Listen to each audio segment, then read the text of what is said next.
Jr. I am a disabled community activist from Miami Gardens, Florida, and a five-time Catalyst Miami alumni. I started in 2017 with PLTI. Then I came back after I moved to St. Petersburg, which didn't work out so well. And I wanted to learn more about the housing environment, so I did HEAL. And then healthcare program was created, which we were dying for. No pun intended, we need healthcare. All right. And then I really wanted to move my chops, so I did CLEAR for environmental. And I want to thank you guys for coming out today and supporting. I'm really blessed. I want to thank my Lord and Savior Jesus Christ for making this all happen. I want to thank Catalyst, Rachel, Destiny, especially Camille and Ideal, who I drove crazy last year with this project. But I'm not going to give you a typical, my project is for 5 minutes, because that's going to bore you. So I'm going to tell you, my project was called the Florida Summit. I had a vision long ago to bring issues and advocates to people. I've been doing it small scale for a long time, but I went big time this time.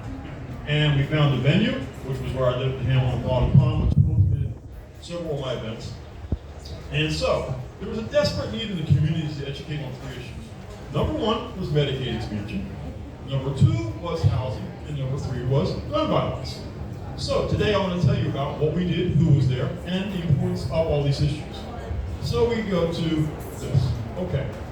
I am one of the people, and the reason I care so much about Medicaid expansion is because I went 30 years, ladies and gentlemen, without health care. Quick question. How many of you know someone who never has had health care? How many of you know someone who has struggled without health care? Great, thank you. We shouldn't be struggling for it. Nobody should go 30 years like I did from 16 to 50 without it. Medicaid expansion is a must. We almost lost a good friend of mine, Genesis Rodriguez, about 5 years ago. She fortunately got it. Her mom, Mariami, Amy Rodriguez, was a great Catalyst alumni and spoke at my event. Thank you, Amy, for coming out for this. I know you wanted to be here today, but it's okay. But for her, she's still struggling right now with medical issues because she was uninsured. Her mom was uninsured. Nobody should be going uninsured. We still got 500,000 people in the state who do not have health care at this present time. Yes, 500,000. But you, wonderful people, can change the narrative. If I'm asking you and I'm pleading with you today, please tell friends about this problem. Tell your neighbors, tell your church members, your co-workers. Please tell them. And please get involved because we need you. You don't know where you fall through the cracks like I did for years. And we need you desperately to come out and fight for this health care. We're going to put it on the ballot in 2026. But we're starting in 2024 with petitions. And Catalyst is a partner with my friends from Florida Voices for Health. And I want to thank them also, Scott and Danny, for helping out with the meeting too. But there's more to this than just healthcare. Catalyst also does a LIGHT program and a HEAL program. HEAL is for housing. I met Adrian from this HEAL program and his great organization, SMASH. Adrian, we love the thing with the rat in the toilet, by the way. That showed how bad the conditions are in Miami-Dade for people living who shouldn't, struggling, living paycheck to paycheck when they shouldn't be. I've been with my good friend Tawana Akins, who's here and filming me right now, and I want to thank her for speaking to at the meeting. Tawana, what was the street we went on at in Overtown? It was 3rd Avenue and 20-something Street. Okay, it was 3rd Avenue and 20-something. It was the garden area. And this was my first time in this part of Overtown. Oh my God.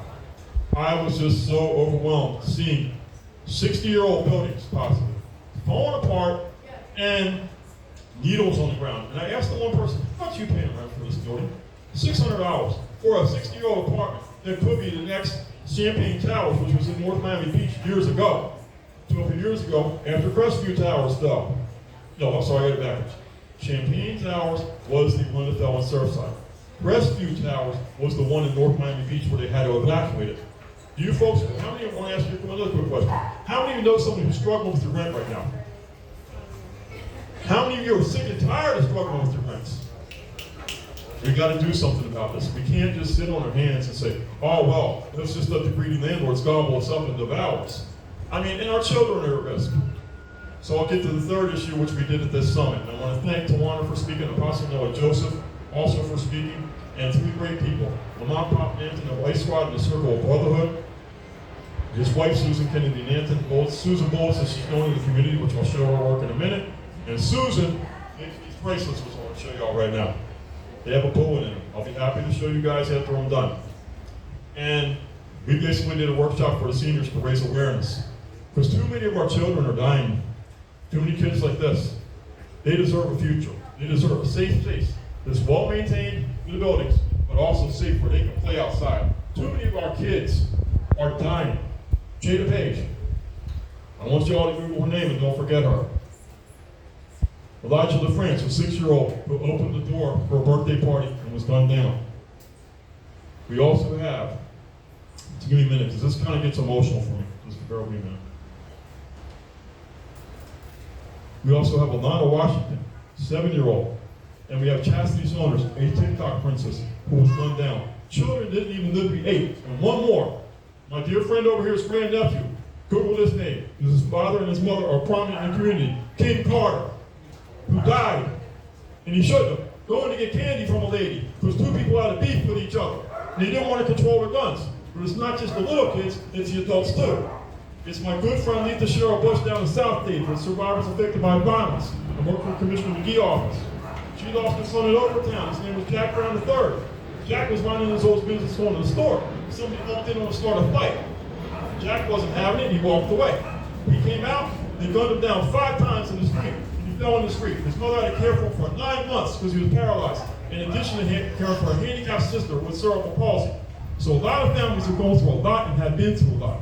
And also my friend Tracy Brown, who lost her son Louis Leon Jr. We got our friend Tangela Sears with her son David. Lots of moms are hurting. Lots of them. Tracy Lyons with her son Marlon Goodluck, a promising football player. Lots of moms and families are hurting. Lots of kids. I got involved in after gun violence with Parkland. Now I'm going to read you a couple things. But first, I want to show you this. This is a trigger lock. It is needed. If you guys have any guns and know someone, make sure they have them. Because we've had 3 children in the past 8 weeks that have been incidents of gun violence. Not because someone wanted to shoot someone, but because someone was careless with a gun in their house. One little girl, she had a gun laying on the couch. She thought it was a toy. She reached for it and went out. Because the knucklehead left it on the couch, left it loaded on the couch, which was ridiculous. If this had been secured or put in a safe spot, it wouldn't have happened. Then we had incident number 2. A boy went up in his father's closet, took the gun out, was accidentally shot in the head and died. And then, guess what? We had another incident this week, Sunday and Monday. A little 3-year-old girl. Somehow her brother, who was 4, picked up the gun, shot her in the head, and she's right now not quite critical condition, but not good, in Jackson, down the street. For our kids, we got to stop the violence. We've got to ban the assault weapons. We've got to ban the magazines and the clips. We've got to do this for our children. They deserve safe streets and safe communities. So let me read you about the community, and then I'm going to read you about this little poem to close it. Okay. This poem I wrote is for all activists, all advocates in the community. I'm going to straight read it. I would like to break it down line by line, but I don't have time. The community. United we stand. Divided we fall. It's your call for the community. Choose love and unity, not hate and division. Come together, let's unite. Together we are in the fight for the community. Together we fight to make it right, so we have unity in the community. See the light, it's time to make things right in the community. So please take a stand. It's time to stand and fight to make things right in the community. Young and old, rich and poor, that's all y'all. We must unite to fight for the community. So it's united we stand, or divided we fall. So do what's right. See the light. Answer the call. Fight the good fight for the community. Yay, Fred! I'm going to read this one because these moms out there, they can't be here today. They support me and they love this poem. I wrote this at the Parkland 2 days after, and I'll tell you a quick story. I was in my community room where we live, and I've done meetings. We do a Valentine's Day, a birthday party every month. Imagine Valentine's Day, Day of Love. Everybody's happy and dancing and having a good time. But guess what happens? 2 hours later, you put on Channel 10 or Channel 7 or whatever you watch. 17 people did not come home. 3 adults and 14 students did not come home that day from Parkland, Florida. I was devastated because I was a student at Coconut Creek Elementary, not far from there. 3 days of wondering and praying, what can I do, what can I do? I hadn't written a poem in 25 years. God gave me these words. So we're going to do it for you tonight. It's also in my new book, which will be coming out, called activate poems and memes to inspire change, which I also do artwork, as some of you have seen. So without ado, how many? How many tears must we cry? How many times must we say goodbye? When someone we love dies, how many times must we sigh and want to cry? How many kids must die? How many moms and dads will cry? How many Americans will cry? Why? Y'all done crying? Y'all tired of crying? Why? I know I am. When someone they love dies, too many tears. You gotta stop crying. You gotta stop burying the kids like Susan said with the tiny caskets. Too many fears. Stop being afraid to go places, malls, schools, mosques, synagogues, the grocery store, the parks. Too few years, the children I referenced earlier. So how many more will say enough? Have you had enough? Let me hear you. Y'all had enough? Yes. All right, now how many more are you going to rise up and say enough? Enough. Before our future dies and before it begins, how many will cry? I want to thank you for this wonderful opportunity tonight. And I want to do a very special